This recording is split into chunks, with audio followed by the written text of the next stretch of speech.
When I was about 11 or 12, I was asked by one of the elders in my church to go in front of the congregation and to talk about communion, the Lord's Supper as we call it. And I feel like that day, that one Sunday, really started my passion for public speaking as a whole. Ever since I've really enjoyed public speaking. But what really did push my passion for public speaking was an event that I did when I was in the 5th grade called Lads to Leaders. It's a thing that you do for Churches of Christ, the denomination of Churches of Christ. And at this event, you have competitions like you can do puppets, you can do song leading, and of course speeches, all to praise God. And ever since I was little, I was always fascinated by preachers giving speeches in front of the congregation. I always thought it was really cool, and it was something that I've always wanted to do. So I challenged myself in 5th grade to see how far I can get making my own speech. We were talking about Lads to Leaders during one of the Sunday night worships at my church. And during that night, I decided I'm going to write my own speech and see how it goes. And I remember I wrote that speech in about 10 or so minutes.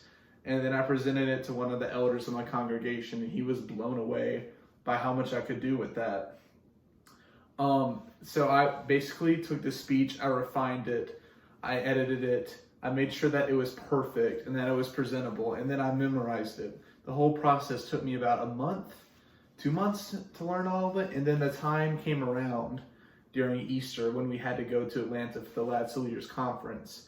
I was very nervous at the start because I didn't know how confident I was in my public speaking abilities, but I walked out of the room feeling pretty good about myself. I maintained eye contact the whole time. I used good body language the whole time, and then I used an appropriate voice and tone. Later that evening, I think it was that night at 9 o'clock, they had the awards ceremony for Lads to Leaders where they would award people in different age groups awards based on how well you did. And to my surprise, I got first place for public speaking for 5th graders. And that was something that I never expected to happen. And to me, it's something that really did push my public speaking to the next level of enjoyment for me. Because ever since then, I've always just wanted to speak to people about it. Like, public speaking has become a part of my lifestyle at this point. It's something that I like to do for fun, not even as something to praise God or to do to impress people anymore, but as something that I have fun actually doing. So I did Lads to Leaders again in the 6th grade, and I didn't do as well that time, but that didn't bother me though one bit because I still found my love and passion for public speaking. And after that, I still, to this day, go in front of my church congregation and I will do prayers, I will read scriptures, I will do public speaking announcements, I'll do communion. I love doing communion for public speaking. And it's just something that never really ceases to die for me. And I hope especially by doing this class, I can find other topics for public speaking that I can enjoy to talk about as well, not even just about God.